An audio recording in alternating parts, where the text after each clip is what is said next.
Hello everyone and welcome back to my YouTube channel. So guys, मैं हूं रोशन। आज आप लोग को स्वागत करता हूं गुरु घासीदास विश्वविद्यालय के यूनिवर्सिटी साइंस फेस्ट स्पेक्ट्रो में। आप लोग को जैसे पता है कि गाइस यूनिवर्सिटी फेस्ट स्पेक्ट्रो में बहुत सारा प्रोग्राम ऑर्गेनाइज किया था और उनमें से गाइस इनोवेटिव आइडियाज का एक प्रोग्राम रखा गया था, जहां पे कि जीजू के जितने भी स्टूडेंट है, अगर किसी के दिमाग में अगर कोई भी स्टार्टअप का, कोई भी इनोवेशन का या कोई भी न्यू आइडियाज का अगर आइडिया है, तो यहाँ पे आके गाइस उन लोग के आइडिया को सबके सामने एक्सपोज कर सकते हैं। यूनिवर्सिटी के जो जीजीवी स्टार्टअप फाउंडेशन के मेंबर है, उसके साथ साथ अपना जो इंक्यूबेशन सेंटर के मेंबर है, उन लोग गाइस ये आइडियाज को देखेंगे और जज करेंगे, मार्क करके गाइस ये जो आइडिया है ये अगर आगे जाके सक्सेसफुल होने वाला है, जैसे कि आप लोग जैसे जानते हैं कि आईआईटी, एनआईटी और बड़े बड़े जो यूनिवर्सिटीज है वहाँ के जो आइडियाज है, आज आप लोग देखें कि फ्लिपकार्ट है, अमेजन है, उन लोग जैसे आगे जाके कोई भी एक यूनिवर्सिटी से शुरू होकर एक बहुत बड़ा प्लेटफॉर्म जैसे कि बन गए हैं, बहुत बड़ा कंपनी बन गए हैं। ऐसा अगर अपने जीजू के स्टूडेंट अगर कुछ आइडिया जो भी है वो आइडिया अगर सक्सेसफुल हो तो गाइज उसको आगे लेके जाएंगे। तो चलिए गाइज, इस वीडियो में हम लोग आगे जाके देखते हैं कि अपने यूनिवर्सिटी का जो जो आइडियाज है, कौन कौन सा आइडियाज था और कैसे कैसे आइडियाज था और कौन कौन से डिपार्टमेंट के स्टूडेंट आइडिया को लेके आए हैं। आज के इस वीडियो में हम लोग पूरा देखते हैं।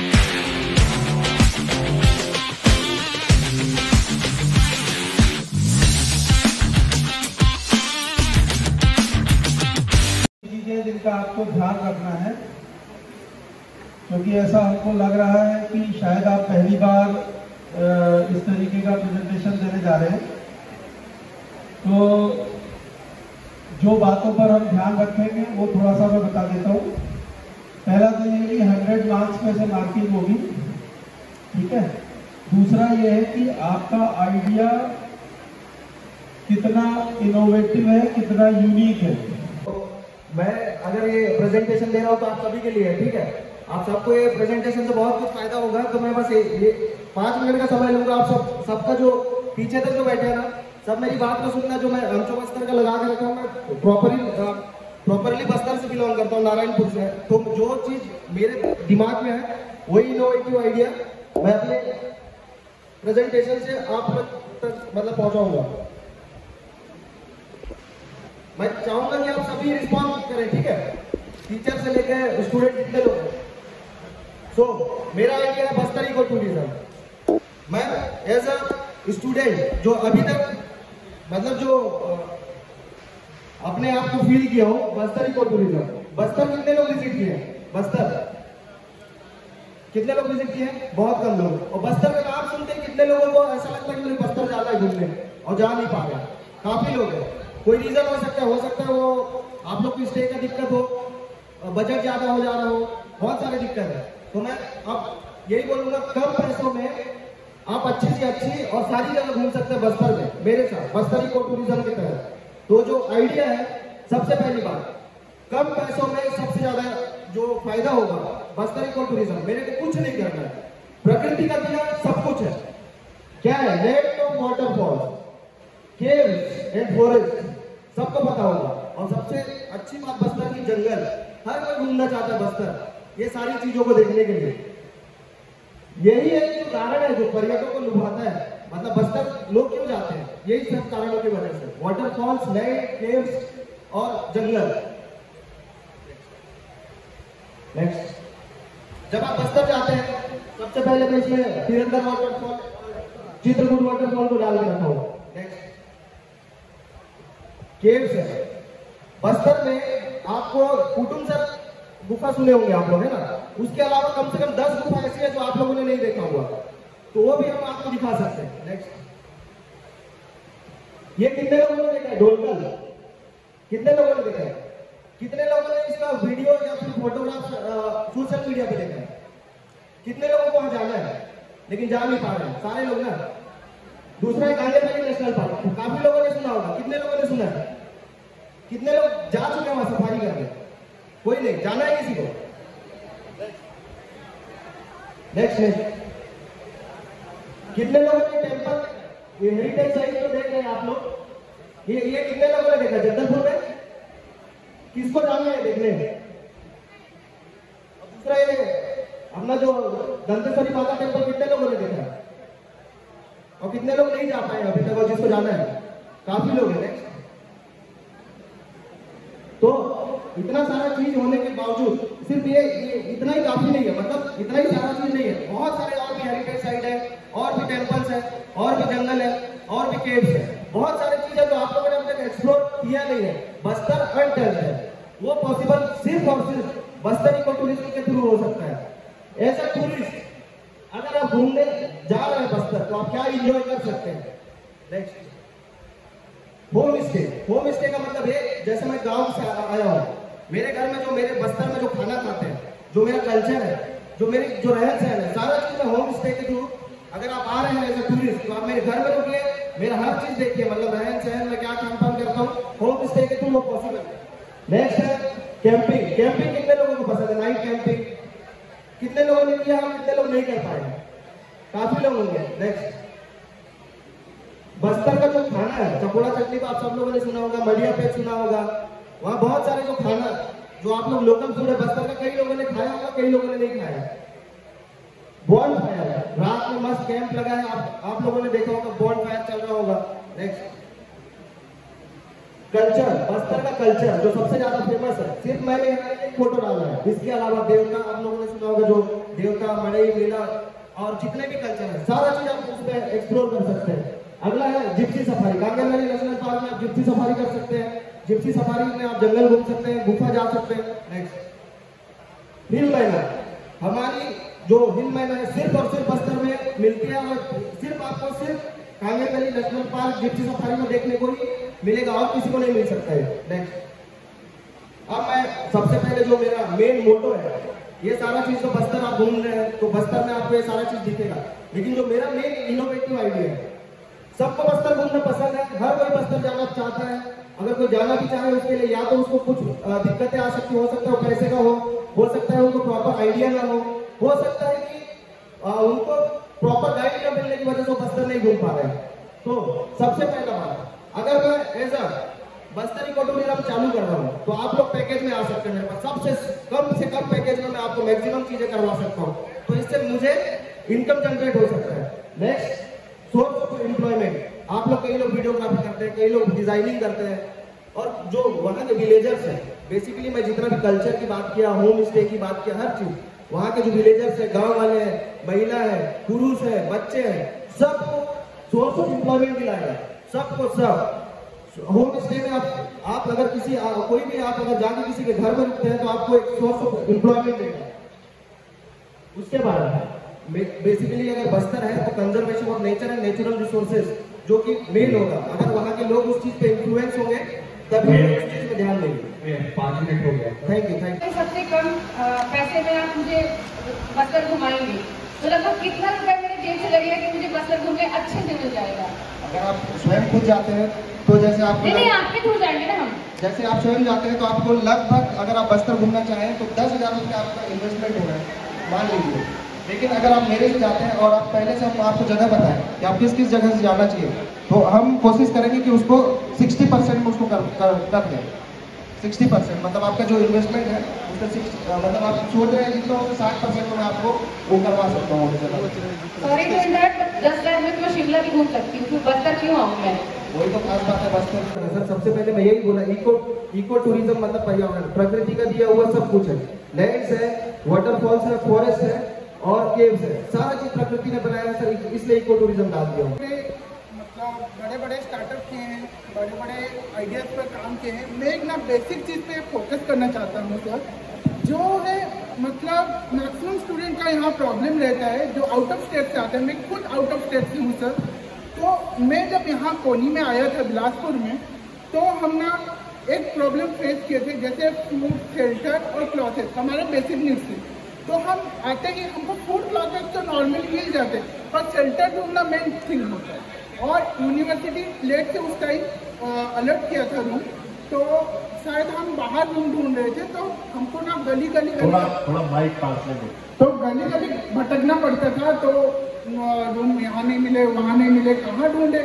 तो मैं उस बेसिक प्रॉब्लम को सॉल्व करना चाहता हूँ नॉर्मली। तो मेरे को आइडिया इससे आया जब मैं 40-50 लोगों से, मेरे जूनियर जब मिला, उनको पूछा कि अब बेसिक प्रॉब्लम तुम्हारा क्या है, तो वो बोले कि पहला हमको ना रूम अच्छा नहीं मिला है, बाकी खाने पीने का तो हॉस्टल में होता ही है, सबको पता है। तो इसीलिए मैं अपना एक ऐप डेवलप करना चाहता हूँ जो जिसका नाम होगा Lumi finding room will get easier. Next slide please.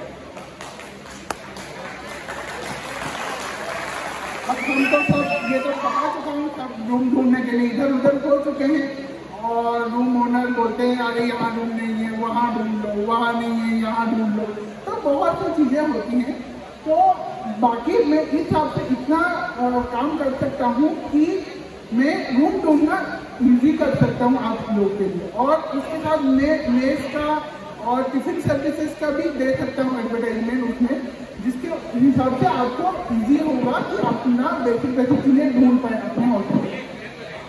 Next slide please. Next slide.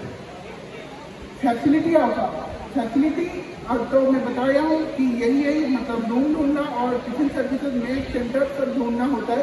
इसके अलावा हम ना ये कर सकते हैं, यूनिवर्सिटी का हॉस्टल का एकोमोडेशन भी दे सकते हैं, कितने रूम खाली है। जैसे कि कोई चाहता है मैं बाहर नहीं रहना चाहता हूँ, यूनिवर्सिटी के हॉस्टल में रहना चाहता हूँ, इसके हिसाब से यूनिवर्सिटी ये बता सकते हैं। बाकी ठीक है, तुम्हारा यूनिवर्सिटी के रूम्स में तो खैर नहीं करना। Sir 30 minute left. तो इसको कैसे यूज करें बेसिकली हम देखेंगे।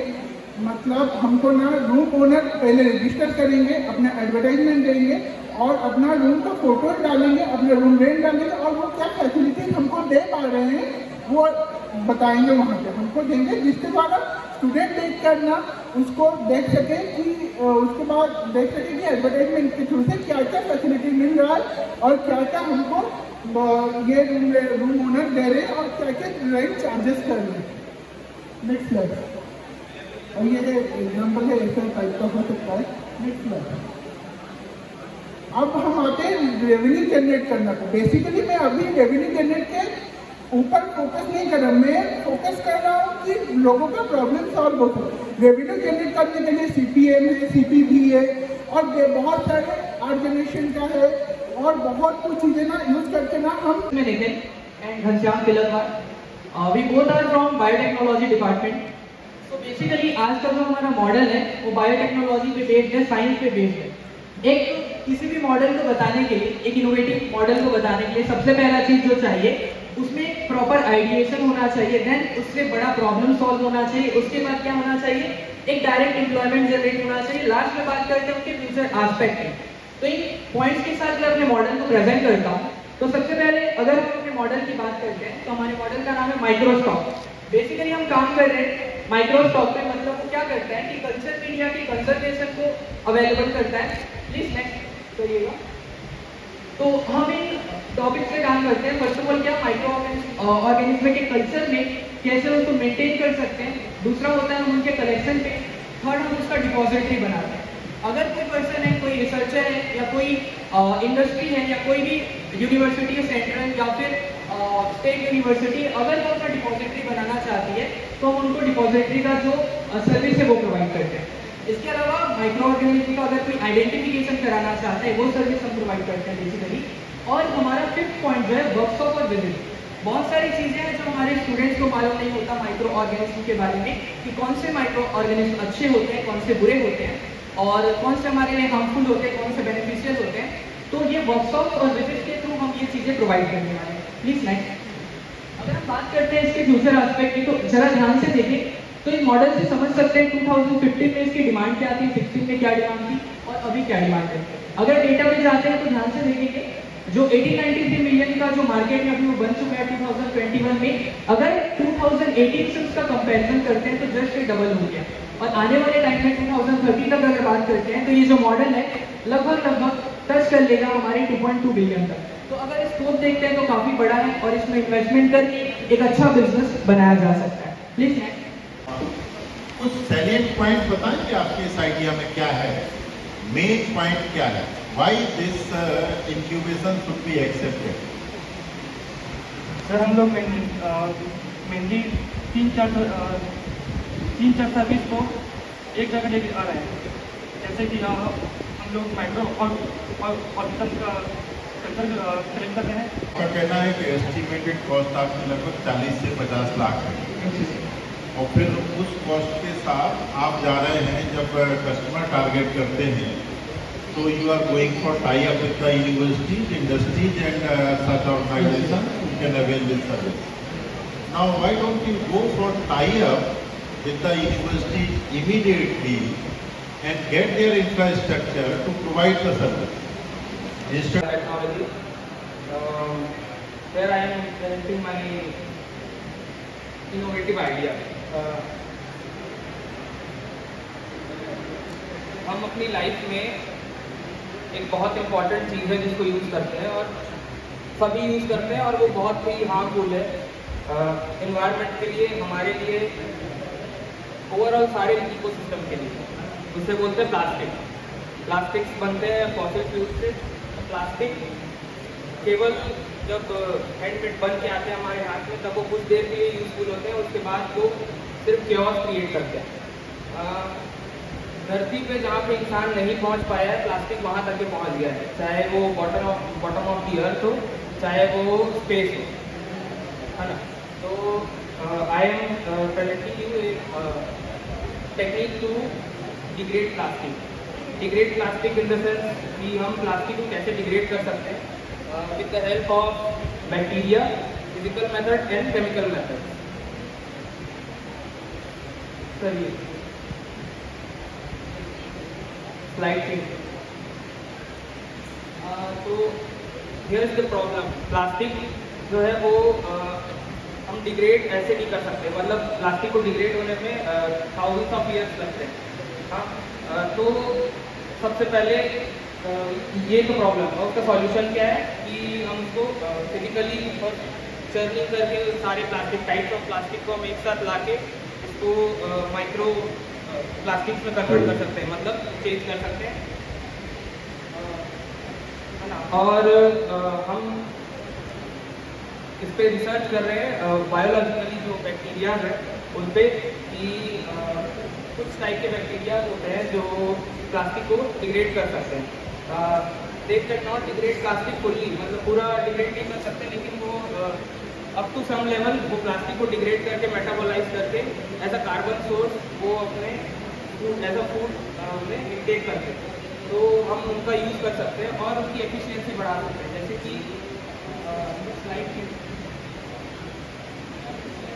स्लाइड पे और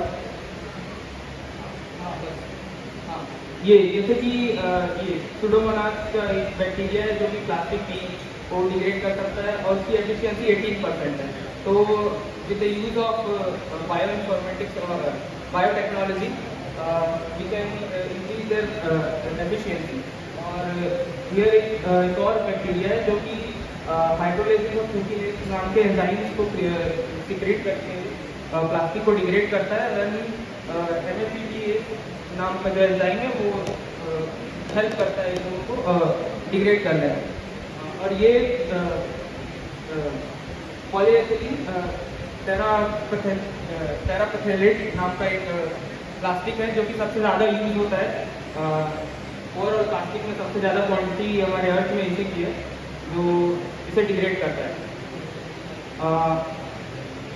और आप अपने आइडिया पे आइए। आइडिया मेरा ये है कि हम फर्स्ट ऑफ ऑल प्लास्टिक को डिग्रेड करके हम उसकी इंडस्ट्री बना सकते हैं। जैसे कि प्लास्टिक को डिग्रेड करने से, मेटाबोलाइज करने से हम various types of gases create होती है ना, उनका हम एज ए फ्यूल यूज़ कर सकते हैं।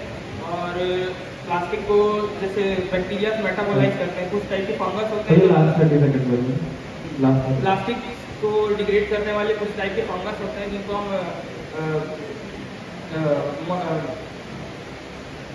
जेनेटिकली मॉडिफाई करके हम उसको एज अ ईटिंग खा सकते हैं, मतलब प्लास्टिक को हम बेसिकली खा सकते हैं। ये मेरा आइडिया है।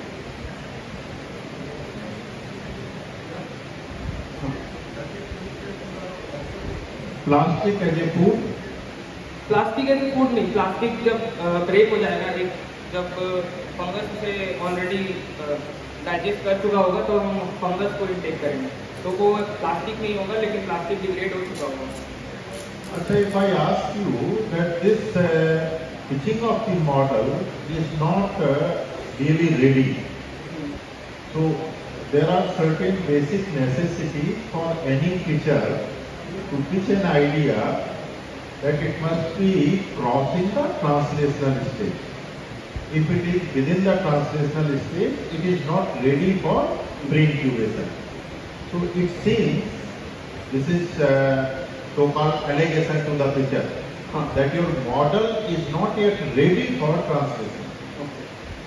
To support your model. Actually this is only an idea, मतलब एक आध महीने पहले जब मैंने RTT का बुक पढ़ रहा था तो मैंने रीजनरेटिव प्लाज्मिड्स के बारे में पढ़ा था, तो उसके बाद मैं वहाँ से यहाँ तक के पहुँचा। Not only you, all of you, it's good thing that you have come with an idea, but I think idea must have a protocol-based research, that it can be converted.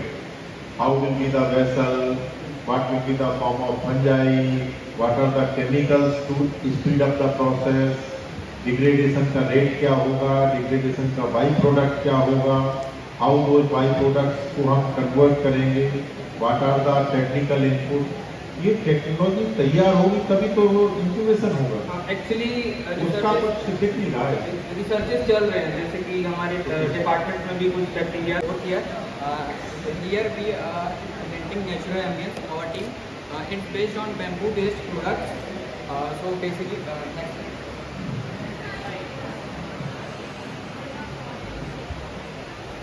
बेटा थोड़ा माइक को अपने पास रखो, सुनाई दे जैसे। जी sir, तो हमारा ये टीम है सर नेचुरल एम्बियंस, हम लोग बैम्बू से बेस्ड प्रोडक्ट बनाते हैं। और जैसा कि आप लोग को पता होगा बेटा, आई एम सॉरी, हम लोग बार बार इंटरव्यू कर रहे हैं आपको, come to the idea directly, because you have very limited time. Next slide please. Sir हम लोग बैम्बू से बेस्ड प्रोडक्ट बनाते हैं, आपको मैं बताया अभी। तो हमारा ये ऑब्जेक्ट है कि हम इको फ्रेंडली प्रोडक्ट बनाएं, साथ ही साथ हम जो छत्तीसगढ़ का आर्ट है वो भी रिप्रेजेंट कर रहे हैं, और जो फॉरेस्ट है, जैसे कि हम फॉरेस्ट्री के स्टूडेंट हैं तो हम फॉरेस्ट रिसोर्स को भी कंजर्व करना चाहते हैं। Next slide please. चिंटू, ये हमारा प्रोडक्ट है सर, एक एम्बियंट टेबल लैंप है और एक बैम्बू हैंगिंग प्लांटर है। तो ये सर आप जो एम्बियंट लाइट है ये आप अपने ड्राइंग रूम बेडरूम में लगा सकते हैं, तो एक एम्बियंट फील देगा लाइट के थ्रू। और जो हमारा प्लांटर है सर, उसमें आप एज अ प्लांट सॉइल डाल के उसमें प्लांट लगा सकते हैं, और उसमें आप वो अपने बालकनी और पार्किंग के लिए है उसकी सुंदरता बढ़ा सकते हैं। Next slide please. ये हमारे कुछ और प्रोडक्ट है सर, इसमें हमारा अभी काम चल रहा है, इसकी मैन्युफैक्चरिंग हमने स्टार्ट नहीं की हुई है अभी। Next slide please. सर हमारा प्रोसेस ऑफ मेकिंग ये है कि हम जो यूनिवर्सिटी है उसी की बैम्बू की स्पीशीज है बैम्बूसा अरुंडेशिया करके, उसको यूज़ करते हैं, और उसको फिर हम लोग अपने वर्कशॉप में ला के जो कारपेंटर है उनकी थोड़ी सी हेल्प लेके हम अपना प्रोडक्ट बनाते हैं। तो उसको कटिंग करके पॉट में सेल किया हुआ है। इसमें हमारी टोटल कॉस्ट अभी फिलहाल 7,000 के अराउंड आई हुई है, और हमें नेट प्रॉफिट सर 3,500 के अराउंड मिला है। ये सर हमारे हमको कुछ अप्रिशिएशन मिले हैं, जैसा कि आप फर्स्ट वाले में देख सकते हैं कि ये CBI के ज्वाइंट डायरेक्टर रह चुके हैं, रिटायर्ड हो चुके हैं भोपाल और हैदराबाद जोन से। दूसरा सर हाईटेक बैम्बू प्लांटेशन हुआ था IT डिपार्टमेंट के पीछे, उसमें भी वाइस चांसलर सर ने हमको प्रमोट किया था। और ये सर CCF अचानकमाल अमरकंटक बात से रिजर्व के द्वारा भी हमको अप्रिशिएशन मिल चुका है सर। Next slide please. हमारी टीम तो सर स्वावलंबी छत्तीसगढ़ की जो स्कीम है उसमें भी एक्सेप्ट कर चुका है, और हमने नेशनल बैम्बू मिशन के लिए भी अप्लाई कर चुका है, और उसके लिए भी हमको क्लियरेंस मिलने ही वाला है। और दूसरी बात सर हमारे डिपार्टमेंट जो फॉरेस्ट्री डिपार्टमेंट है उससे भी हमें फुल सपोर्ट मिल रहा है, साथ ही साथ वाइस चांसलर सर का भी सपोर्ट मिल रहा है। Next slide please. सर हमारा फ्यूचर विजन ये कि जो भी जितने भी डिफरेंट टाइप के ई-कॉमर्स साइट है उससे हम अपना प्रोडक्ट रिप्रेजेंट करना चाहते हैं, और जो भी नेशनल लेवल स्टेट लेवल की जो प्लेटफॉर्म है वो उसमें हम अपना प्रोडक्ट सेल करना चाहते हैं, और अपना जो बिजनेस मॉडल बिजनेस है वो बढ़ाना चाहते हैं। जैसा कि हम लोग को DFO जो बिलासपुर DFO है उनका भी ऑफर आ चुका है कि हम सी मार्ट पे अपना प्रोडक्ट एग्जिबिट करें, वहाँ सेल करें। Thank you sir. I am Chitendra Devanand. Okay, Devanand ji, it's very nice and you are trying some very innovative things, but there are certain preconditions of anything, any idea coming to the pre-incubation. And these conditions are the protocol of the idea must be presented. Sir actually sir similar idea already market में exist कर रहे हैं। बात नहीं कि ऐसे अपने होनी चाहिए और डिफरेंट डिफरेंट स्टेट्स ऑलरेडी अच्छे क्वालिटी में प्रोड्यूस कर रहे हैं और उन लोगों के पास इनफ स्टॉक है। लेकिन सर एक्चुअली हमारे बिलासपुर छत्तीसगढ़ रीजन में और डिफरेंट अपने छत्तीसगढ़ के रीजन्स में बैम्बू की स्पीसीज जो हम लोग यूज़ कर रहे हैं, जो अपने बिजनेस मॉडल में यूज़ कर रहे हैं सर, वो एबेंडेंस क्वांटिटी में और इनफ क्वांटिटी में अवेलेबल है। नेचुरल प्रोडक्ट से रिलेटेड है direct. So how you are planning to make it sustainable, क्योंकि बांस कब तक मिलेगा, क्योंकि जब आप लार्ज स्केल पे प्रोडक्शन में जाएंगे तो आपका जो मटेरियल है जो आप यूज कर रहे हैं उसका स्केल भी बढ़ेगा, तो और उसको ग्रो करने में नेचुरल, मतलब मैं आपकी फील्ड का नहीं हूँ लेकिन मुझे नहीं पता है, तो ये पूरे साइकिल को आपको कंप्लीट करना होगा। तो उसके बारे में आपका क्या ओपिनियन है इसको? Sooner or later. So the incubation start with the whole concept of developing a startup. आप एक पूरी कंपनी सेट करेंगे 2 साल में, 3 साल में, 4 साल में, 5 साल में, ये जो डाइजेशन पीरियड होगा उसके लिए तैयारी कर रहे हैं। So all these cost of input, supply of input, then the technical self-help group required to convert the input into the product की जो एडवर्टाइजमेंट कॉस्ट है, प्रोडक्ट की डिस्ट्रीब्यूशन कॉस्ट है, all these aspects are to be taken into consideration if you want to have a sustainable cycle of the bamboo-based product to be a company-based feature. Jai Hind, my name is Ankit Kumar Gupta from MSc first semester Botany department. सबसे पहले मैं अपने innovative idea जो मेरा आया है वो problem मैं आपसे बता देता हूँ जो मैंने फेस किया है। मेरे फ्रेंड्स ने भी वो चीज़ फेस की। तो साइंस डिपार्टमेंट से जो भी लोग बिलोंग करते हैं वो शायद रिलेट नहीं कर पाएंगे कि हमारा जो बुक होता है वो कितनी मोटी मोटी होती है, हमें अच्छे से पता है, और वो उसका कॉस्ट भी हमें अच्छे से पता है। तो इस चीज़ को लेकर के मेरे दिमाग में जो आइडिया आया वो आया है ई बुक लाइब्रेरी का। ई बुक लाइब्रेरी जो है वो बेसिकली रेगुलर बुक का ही एक फॉर्मेट है जो इलेक्ट्रॉनिक डिस्प्ले पर प्रोवाइड किया जाएगा आपके फ़ोन में, आपके पीसी में या आपके लैपटॉप में।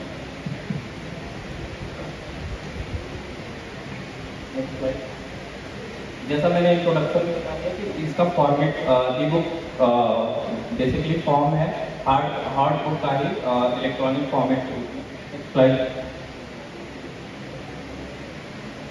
हम इसमें फीचर्स क्या प्रोवाइड करा रहे हैं कि मोबिलिटी, जैसे कि हमें कैरी करने में प्रॉब्लम होती है, मोटी मोटी बुक्स जो होती हैं वो हमें कैरी करने में प्रॉब्लम होती है, कई बार हम भूल भी जाते हैं।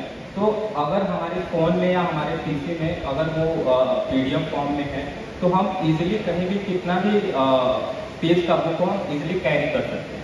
दूसरा चीज़ हम उसमें प्रोवाइड करेंगे एक्सेस इंडेफिनेटली, मतलब कि हम उसको कई बार जितनी बार चाहें उतनी बार हम उसको एक्सेस कर सकते हैं, पढ़ सकते हैं, उसमें कोई रोक टोक नहीं होगी। एबिलिटी एंड स्टोरेज वहाँ पे प्रोवाइड होगा। लैंग्वेज एसेसिबिलिटी भी होगी, मतलब कि आप जिस लैंग्वेज में उस बुक को पढ़ना चाहेंगे, कई बुक आते हैं केवल इंग्लिश में ही होते हैं, तो हम ये भी चीज़ प्रोवाइड करेंगे कि उसको अगर आप हिंदी में पढ़ना चाहते हैं या किसी और लैंग्वेज में पढ़ना चाहते हैं तो हम वो भी चीज़ प्रोवाइड करेंगे। टाइप फेसेस, जैसे ये प्रेजेंटेशन बना है तो इसके पीछे बैकग्राउंड ब्लैक कलर का लगा है, तो हम चाहें अगर मॉडिफाई करना चाहते हैं, ब्लैक कलर का पेज हमें नहीं पसंद है तो हम वहाँ पे वाइट पेज ऐड कर सकते हैं, ये टाइप बुक का हो जाएगा। साउंड ई बुक एक और चीज़ है कि कई बार हम बुक्स पढ़ते पढ़ते थक जाते हैं या हमें कई बार ऐसा होता है कि कुछ चीज़ें हमें केवल सुनने से याद हो जाती हैं, तो इसलिए हमने उसमें एक चीज़ ऐड किया है, साउंड ई बुक। मतलब कि जो आपका बुक है वो ऑडियो फॉर्म में मिलेगा, उसको आप आराम से सुन सकते हैं। आपको सुनना पसंद है, सुन के आपको अच्छे से याद होता है तो आप आराम से इजीली उसको सुन सकते हैं। कॉस्ट, सबसे मेन चीज़ है इसका कॉस्ट। हमें बुक्स जो है महंगी मिलती हैं, एक्सपेंसिव होती है, तो हम उसका कास्ट मिनिमम करेंगे, उसमें अबाउट 1% के करेंगे। डिस्ट्रीब्यूशन, जैसे कि शॉर्टेज हो जाती है बुक की, हमें पता है कि हार्ड बुक जो आते हैं कई बार हम मार्केट में जाते हैं उसमें नहीं मिलते हैं 30 सेकंड प्लस में, तो उसके हिसाब से हमारे पास डिस्ट्रीब्यूशन के मतलब हमारे पास शॉर्टेज नहीं रहेगा कभी।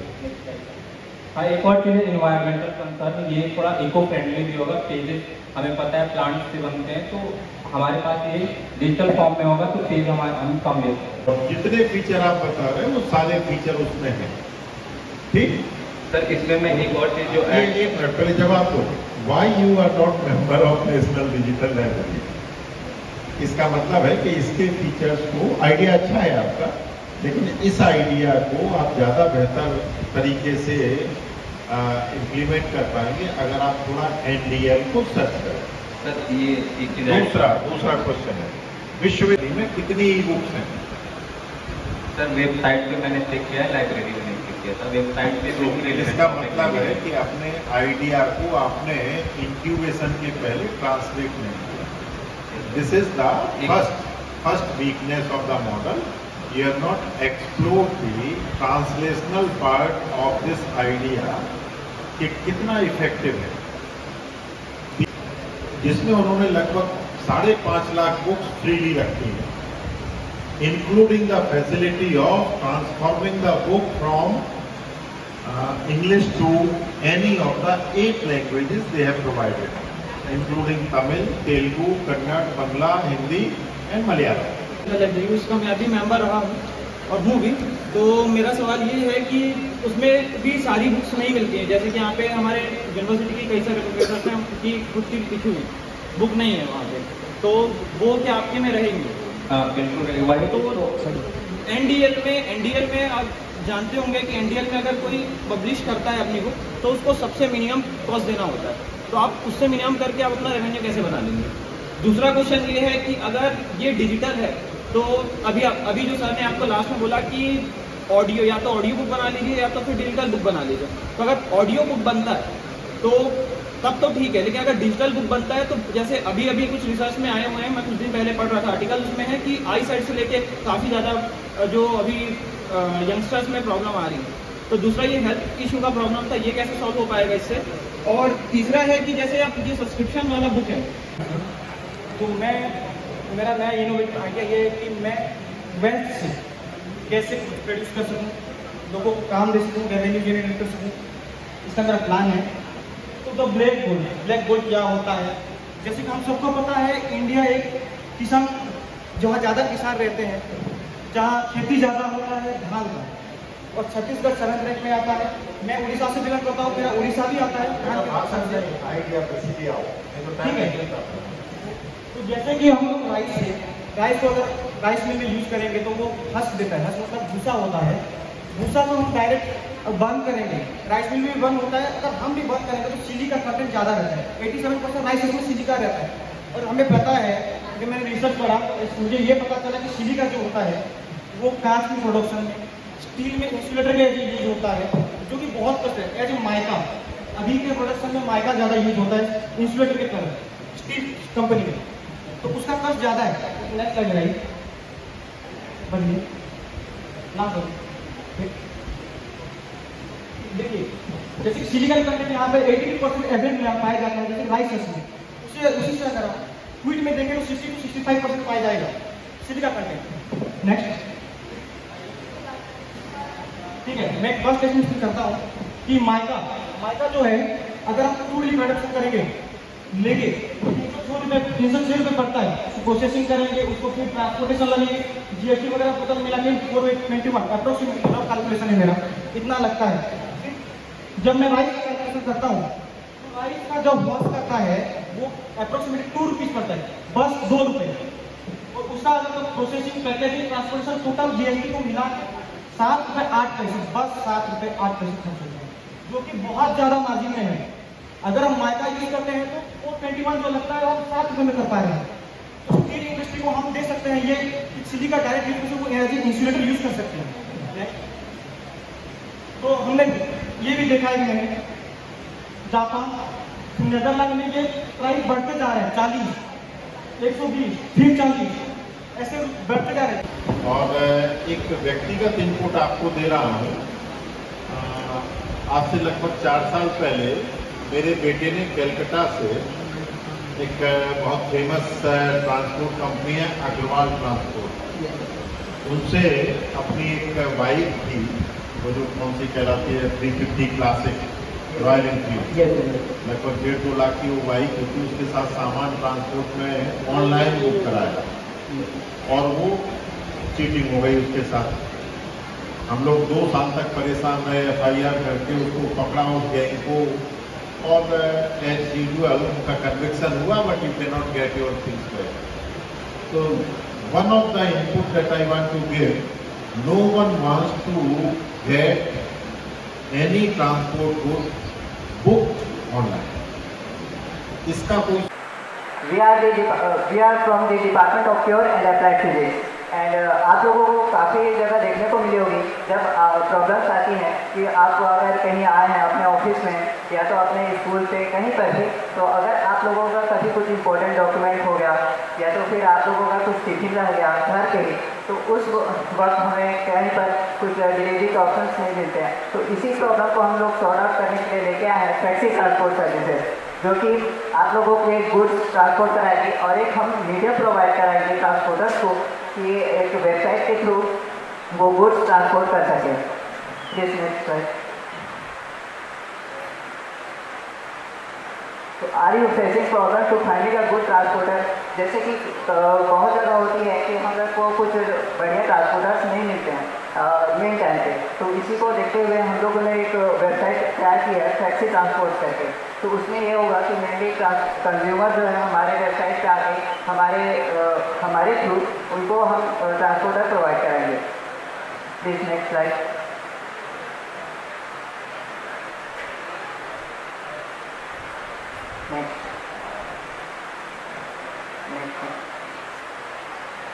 तो इसमें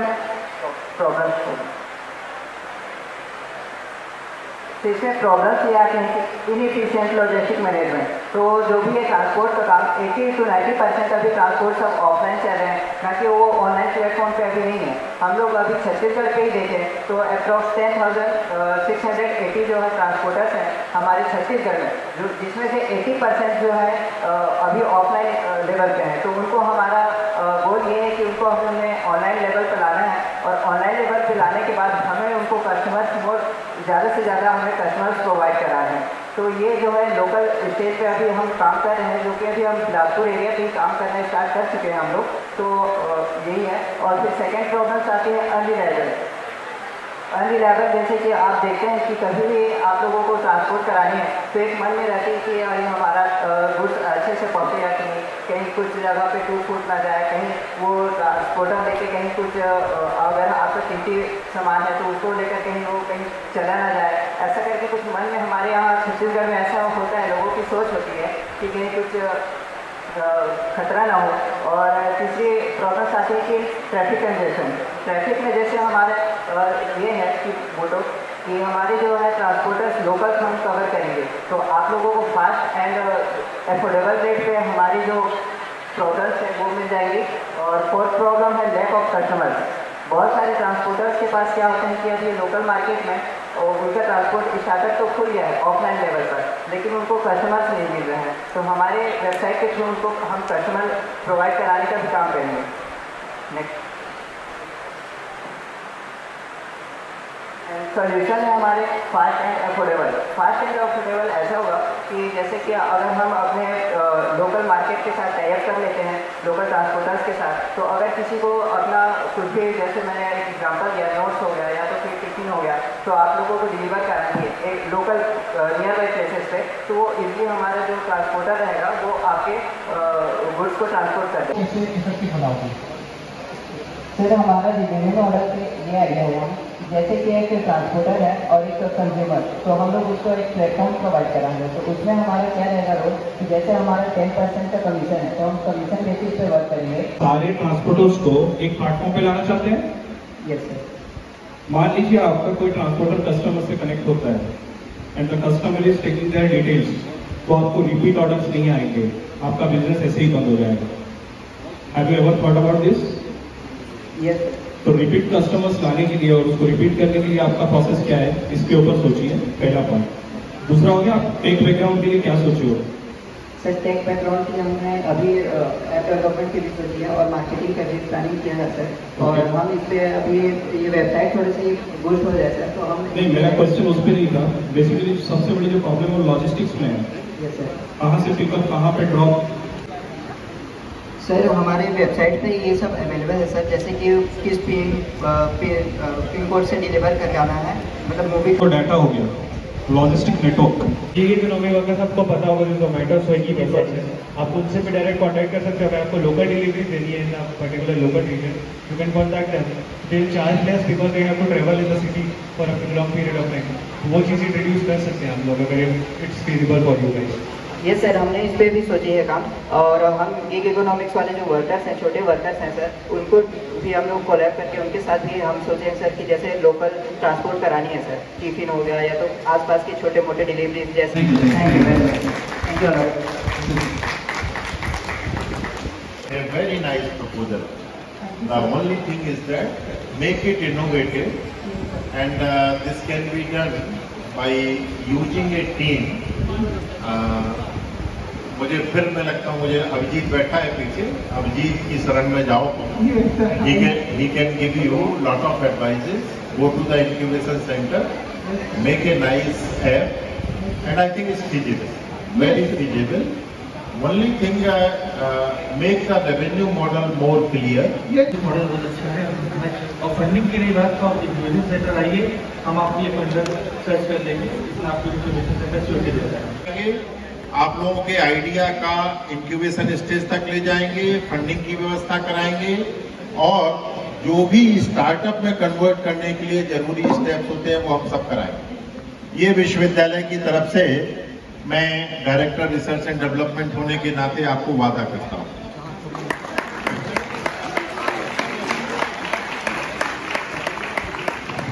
दूसरा, जब भी हम कोई काम करते हैं तो उसमें सबसे बड़ा हमारे आड़े आता है एक झिझक, पता नहीं मेरा आइडिया कैसा होगा, पता नहीं लोग हंसेंगे। So don't forget about all these things. Your ideal is sitting here. Abhijeet जरा खड़े हो जाओ। You all know Abhijeet Tripathi, he is a very successful entrepreneur. He is a very successful startup initiator. He is a funder. He is a pitcher. He is everything.